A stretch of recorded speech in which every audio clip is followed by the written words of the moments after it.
Hello and welcome to the Grand Line Review, your source for everything One Piece, and today we have something of a mega video because we are almost on our way out of 2020, and I thought what better way to celebrate than analyzing the top 20 best devil fruits within the series. And I'm sure that each and every one of you has a much better and more fun way of celebrating, but this is mine, and it's been a bit of an interesting ride to put together. So long-time viewers of the channel will know that this is not my first best devil fruit list. In fact, I've made two in the past, but there is a pretty huge difference between those videos and this one. Namely that my previous lists were more or less based on personal opinion, whereas with this one I've tried to take a more scientific approach towards determining the quote-unquote best devil fruits in One Piece. So here's what I did. I sat down, created a series of ranking criteria, and assigned every named devil fruit in the series a score out of 10 for each category. Those scores were then added up, converted into a number out of 100, and the 20 devil fruits who scored the highest are the ones that we will be showcasing here today. And just so that you understand the scope of this undertaking, there are currently about 133 canon devil fruits in One Piece,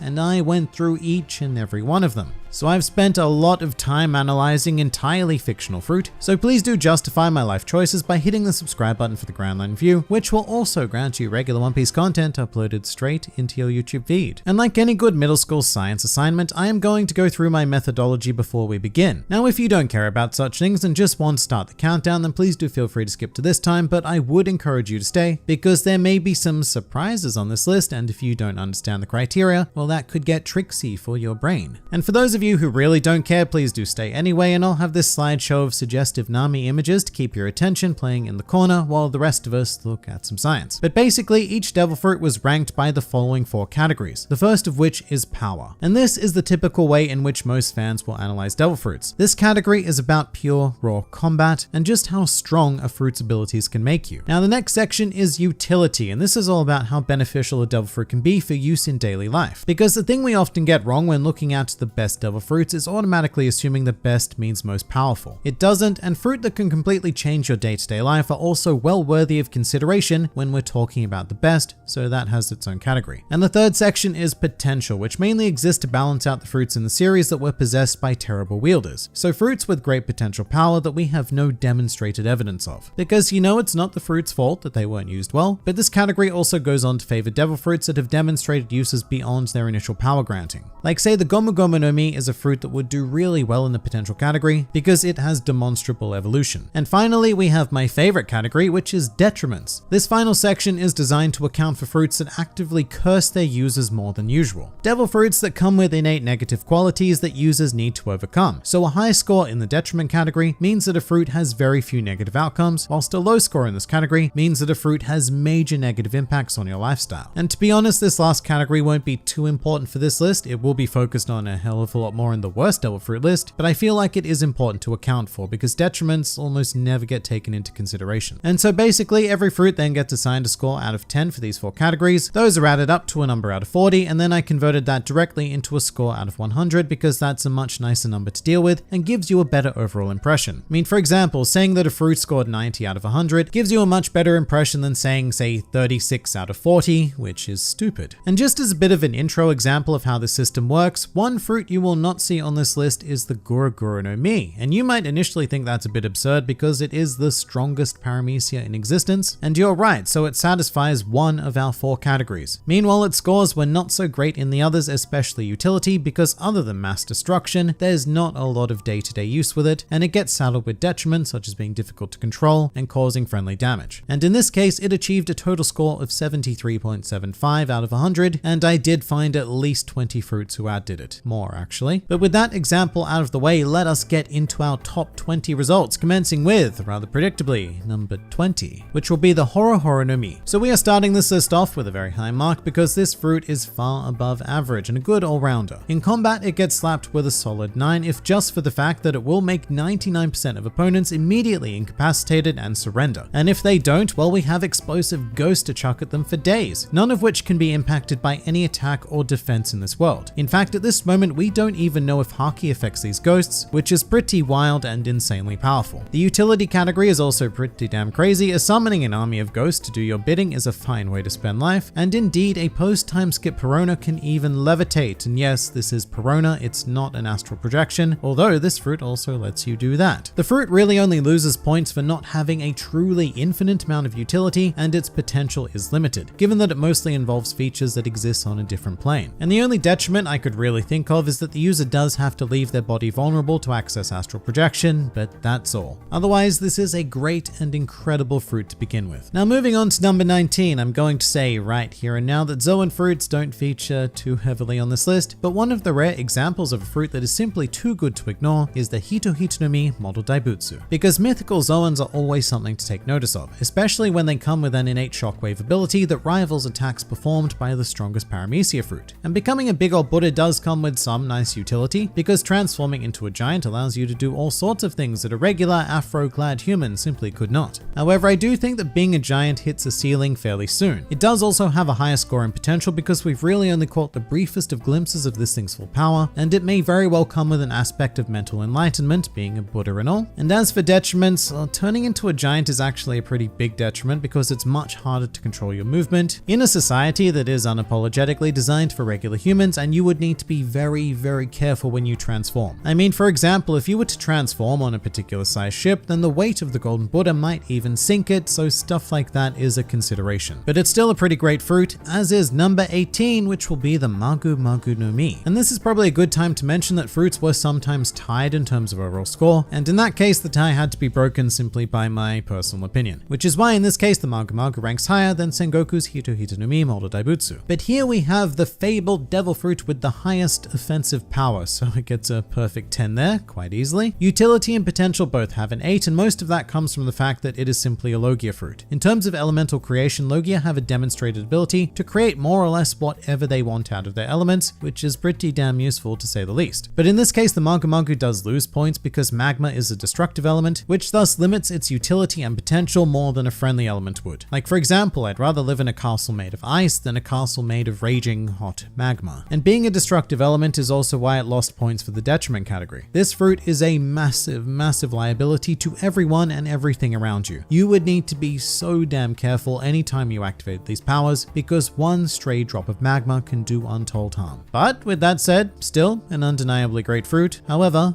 not the best. And a betterer fruit can be found in number 17 perhaps, with the Peripera no Mi, because this is a shockingly underrated fruit, and it mostly comes from the categories of utility and potential, which give the Peripera no Mi a perfect 10 out of 10 each. And this is because as a generation style Paramecia with a very friendly substance being candy, a user of this fruit can make quite literally anything. And yes, that something needs to be made out of candy, but it can be as ornate or as mechanically sound as you need it to be. I mean, we've even seen a grand candy escalator conjured in the series, so the utility and potential of the Peripera no Mi is effectively infinite. Where this fruit does lose points is definitely power. Yes, it's quite strong, but only as much as the candy itself, or with an experienced user, only as strong as the Haki imbued into the candy. It's not a fruit that grants you godlike levels of raw power on its own, and as for detriments, well, candy can be a pretty tricky thing, because obviously it's not hugely viable to use in any hot climates. At best, it gets all sticky and annoying, and at worst, it melts, making you constantly recreate all of the cool things that you've made. And just as a side note, let's hope that the tongue of Perispero is not part of the Peripera no Mi, because it very well might be. Now moving to number 16, we have the Rio no Mi Model Pteranodon, and I have to say this one really surprised me. If I was to make a list entirely based on unstructured opinion, I don't think I would even come close to considering this for the top 20. But under the criteria I set out, this one blew away all expectations. And a lot of this has to do with the fact that this fruit grants its user natural flight, which with utility, any fruit that grants natural flight was immediately given at least a score of 9, because flight is one of those truly life-changing abilities. Do not underestimate how amazing and how useful it is. But as an ancient Zoan, we're also very much at the top of the pecking order when it comes to power in terms of raw physical strength gained anyway, because there's a very simple strength hierarchy in this class, being basic Zoan, carnivorous Zoan, and then ancient Zoan being the strongest. Although above those are mythical Zoans, but they tend to be more magic and ability based rather than strength based. This fruit also scores pretty highly for detriments because there really aren't that many, other than drawing a lot of attention to yourself for,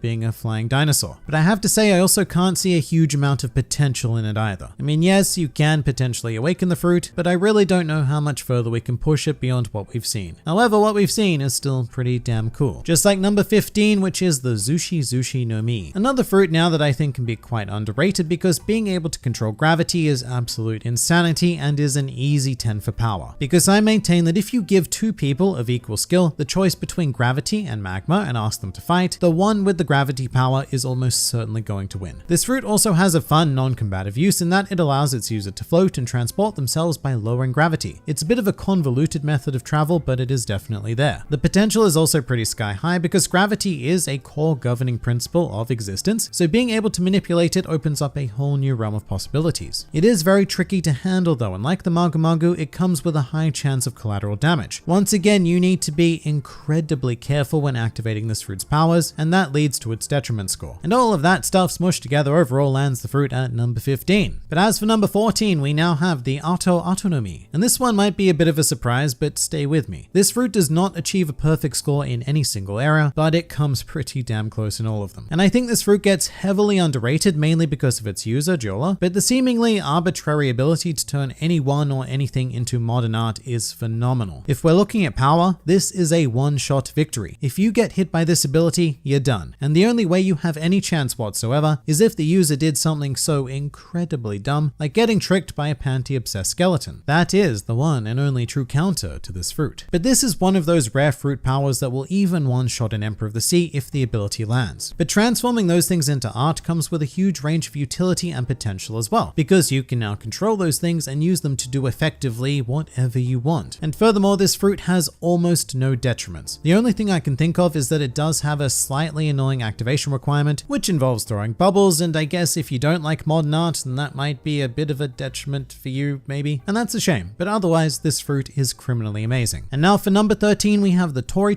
no Mi Model Phoenix. Scoring the exact same as the Ato no Mi, we now have our second Zoan fruit, also a mythical brand, and let's address this first up. The only thing that really holds this fruit back is the power category. Due to the blue flames of the Phoenix holding healing properties, they do not deal any damage whatsoever to your standard combatant. And really the only thing that can are the Phoenix Talons. And look, that isn't much. I mean, yes, you can increase the force of your own attack, but that depends more on the base power of the user without the fruit, so that's why it lands at a 5. Meanwhile, every other category is truly enviable. With utility, once again, the amazing benefit of flight easily carries the score to a 9, and then add all of the healing stuff on top of that and you cannot deny it a 10. And as a mythical, flying, magical creature, it also has a solid 10 for potential. And as for detriments, yeah, look, 1 point was taken away because it does require you to really rethink and restructure how you fight, because not only are you a bird now, you're a bird whose body can't deal damage. So consuming this fruit is not a straightforward deal, but at the same time, I think you can work with it. Now moving on to number 12, we have the Giro no Mi, which is quite possibly the most overpowered, forgotten about devil fruit in the series. And since you have probably forgotten about it, just a reminder that this fruit allows its user to see through everything, whether it be layers of physical matter or even deeper concepts like being able to selectively read minds. And to me, that ability is already enough for a 10 in utility, because no, you're not going to be able to create stuff like other fruits, but being able to read minds is a supreme ability that would initially activate God mode in your life, and it also gives you limitless potential, and that's just the mind reading aspect. But this fruit delivers on potential even more than that, because apparently the user of this fruit can also monitor all directions within a 4,000 kilometer radius. And to put this insanity into some sort of perspective, if you were to travel coast to coast across the United States, then that distance would be just under 5,000 kilometers. So the Giro no Mi would give you the power to see essentially anyone, anywhere, anytime, within essentially any country in the world that you just so happen to be in. So now the user of this fruit is effectively all-seeing and all-knowing, but can we have a third thing? Well, we sort of can, because have I mentioned whales? Apparently the Giro no Mi allows its user to create gigantic whale creatures out of tears, which are about as hot as smelting iron. Why does the fruit do this? I don't know, because it really doesn't fit quite into the theme of the other two powers, but really any one of these abilities would be amazing, and to have all three within one fruit is a mess. A shockingly powerful mess, mind you, which is why the Giro no Mi finds itself at number 12. As for number 11, we have the Mirror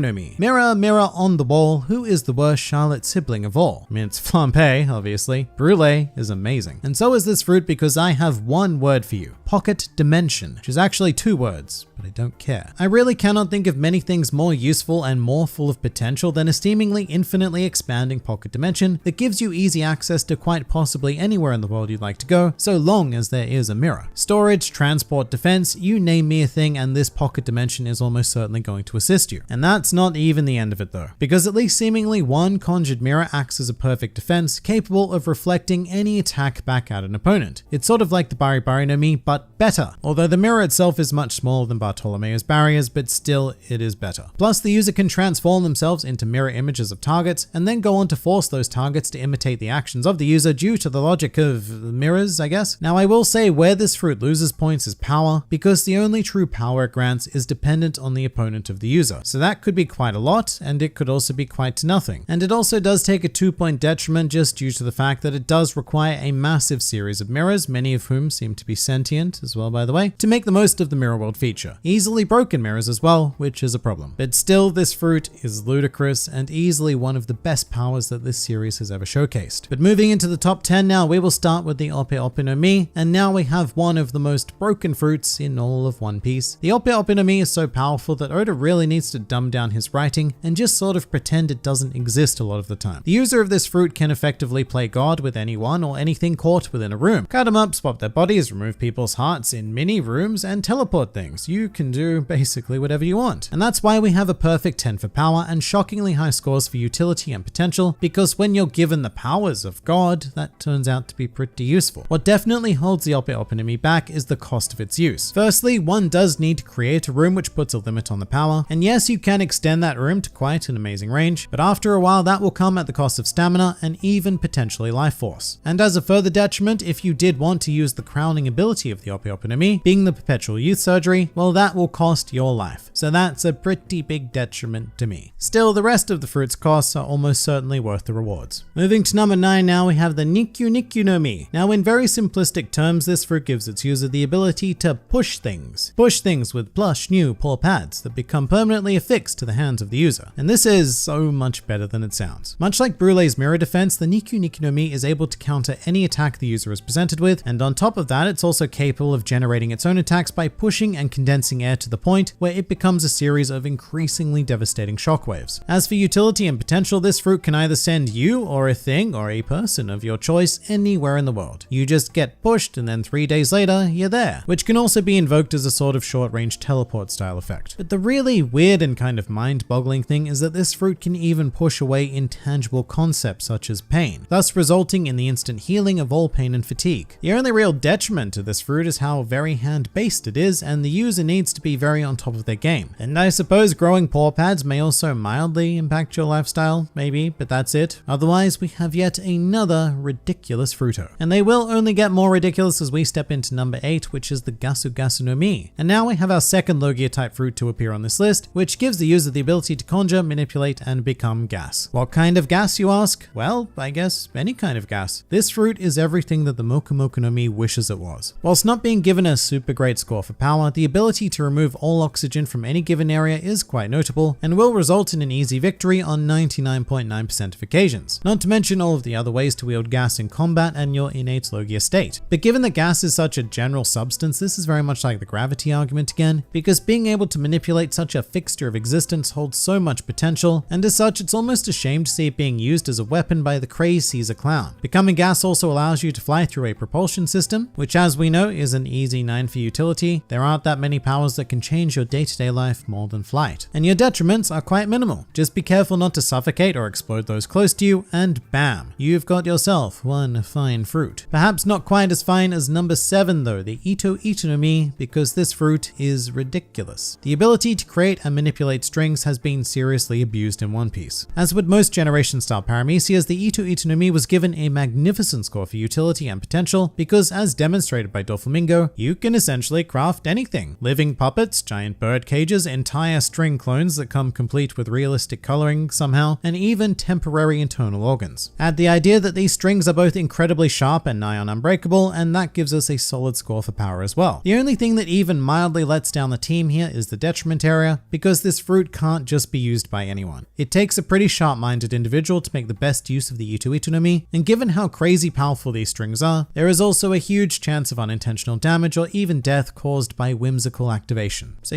just be careful with this one. Stepping into number 6 though, we have the Soru Soru no Mi. The ability to manipulate the souls of others, as well as yourself, is a terrifying one indeed. And while it does only work under the condition of fearing the user, it is still an instant win in most situations, gaining a 10 for power. Now as for utility, well, that's where the homies come in. This fruit allows one to fracture souls and place them into objects to create a Disney-like army of minions, basically meaning that upon consumption, you are instantly crowned the king or queen of your own empire. The potential, however, is limited by the fear factor and the strict manipulation of soul matter. In many ways, this doesn't quite have as much potential as generating and manipulating any other reality-based substance, so apart from a potential awakening, I think we've seen the pinnacle of what we can do here. And the fear factor is also why it gets half a point taken away as a detriment as well. There's not a whole lot more to say though, just another ungodly dominant fruit in all categories. To number 5 now, we have the Pika Pika no Mi, and I ask you, have you ever been kicked at the speed of light? Probably not. And by the way, neither has anybody else in One Piece, because such a thing would trigger a nuclear-style explosion. Nobody cares about science though, because this Logia fruit just says, F everything, I am amazing. And I think it's safe to say that this is the fastest fruit ability in existence, completely revolutionizing travel, albeit in a very annoying way, because as light, the user can only move in a straight line and must depend on reflection or refraction in order to change direction, which by the way is the main reason why it scores a 7.5 in detriment. The straight line restriction sucks so much more than most people are willing to admit. But weirdly enough, the user can also craft objects out of light, which is an easy 9 for utility, and while being struck at light speed, even the One Piece world equivalent of light speed, is an undeniable 10 for power. It's a really great fruit, one of the best, but certainly not the best. And to continue finding that, we now land at number 4, the Here Here no Mi, our second Admiral Logia in a row, and I can already hear the complaints of how low the Magu Magu no Mi was ranked compared to these two. Akainu defeated Aokiji, they'll say, and that's nice. I don't really care though, because the Here Here no Mi is far better in every other area that is not combat, which is many. As a non-destructive element, ice contains infinitely more potential and utility in terms of crafting whatever the user wants, so much so that we really have not seen the full extent of what Kuzan can do, because no single individual is creative enough to harness the full potential of such an ability. And unlike the collateral damage of the Magu Magu no Mi and painful travel restriction of the Pika Pika no Mi, the Here Here no Mi really has no detriments. Just be careful not to freeze people, I guess, and if you do, then immediately unfreeze them because they don't die, like they almost certainly would after being accidentally struck by magma. But the Here Here no Mi is a super cool Logia, and yes, the pun is intended. So climbing up to number 3 now, we have the Mochi Mochi no Mi, and heading back into Paramecia land, we find ourselves with one of the most unique fruits in the series, the Mochi Mochi no Mi, which is actually a special Paramecia. And that's because it combines the powers of 2 standard Paramecias, allowing its user to both generate Mochi and transform their body into Mochi, which despite popular thought is not what any other generation style Paramecias can do. Not Galdino, not Magellan, not anyone except Katakuri, which is why this fruit scores so highly in utility and potential, because it can do anything a generation style Paramecia can do, anything and more. It doesn't get a perfect score in power though, because Mochi isn't the greatest of things to have command over. It's more Katakuri that makes it look so fearsome. And it also loses a lot of its potency when exposed to liquid, which negates the stickiness and overall usefulness of the fruit. Definitely an amazing Paramecia though. However, the true king of the Paramecia empire can be found in number 2, which is the Hobi Hobi no Mi. This fruit is like a greatest hits album of everything we've already explored on this list. Firstly, it will instantly defeat any opponent with a mere touch, and as such, this is another one of those powers that will topple an emperor immediately. So an easy 10 for power. However, the mechanism of defeat is by turning the opponent into a toy, which allows the user to build a toy army to do their bidding, much like the homies of the Sora Sora no Mi. So that's an instant empire and an instant 10 for utility. Oh, and as a side effect, immediately after consuming the fruit, you are granted perpetual youth. You know, the ultimate ability of the Ope Ope no Mi, and the reason why it is valued at a price tag of 5 billion berries. After eating the Hobi Hobi no Mi, you just become frozen in time and partially immortal for no adequately explained reason. And this fruit also scores very highly with potential, given that it was in the hands of a less than great user with sugar. And imagining the Hobi Hobi no Mi with a more competent figure is like an instant world domination scenario. And the only cause for detriment is the activation. The user has to touch its target, and in certain cases that might be difficult, but not most of them. Especially if you happen to be an unsuspecting little girl, or just unsuspecting in general. There really aren't that many people who are going to see an attack like this coming, unless they have future sight of course, but currently that's like 2 people in One Piece, and there's no guarantee that either of them would use it. So it is truly one of the best devil fruits in the series, right alongside our ultimate number 1, which is the Goro Goro no Mi, which rather notably ended up with the exact same total score as the Hobi Hobi no Mi, and I think you can definitely make the argument to swap their places, but I went with the ability to conjure, manipulate, and even become lightning, because it is simply the most maddening fruit we've ever seen in every respect. You just can't watch someone as relatively incompetent as Enel wield this thing and not give it a perfect 10 for power. You eat the fruit and become an instant thunder god with no limitations or detriments detriments for using that power. Now with utility, unlike the Nikki Nikki no Mi, this fruit does allow the user to teleport, and unlike the Pika Pika no Mi, the user can do so in any direction they see fit. Lightning may not be as fast as light itself, but it is actually pretty damn close, and at least the user has directional control. Once again, the potential is high because NL was not, the greatest of fruit users, but even what he was able to access and conjure showed an extensive range of fun and destructive things, and to cap it all off, it really has no detriment. It has seemingly no cost for using any of its godlike powers, and really all you need to do is watch out for collateral damage and men made of rubber, but that's about it. So welcome to the pinnacle of fruity goodness in One Piece, and alongside the Hobby Hobby no Mi, the fruit that I consider to be the blanket best in the series. But what do you guys think? Please do leave your thoughts in the comments below, or even join my Discord server. And if you'd like to see more videos like this, then please do go and check out some of my other content, or even subscribe to the channel for more glorious One Piece business uploaded straight into your YouTube feeds. But for now, this has been the Grand Line Review, and I'll see you next time.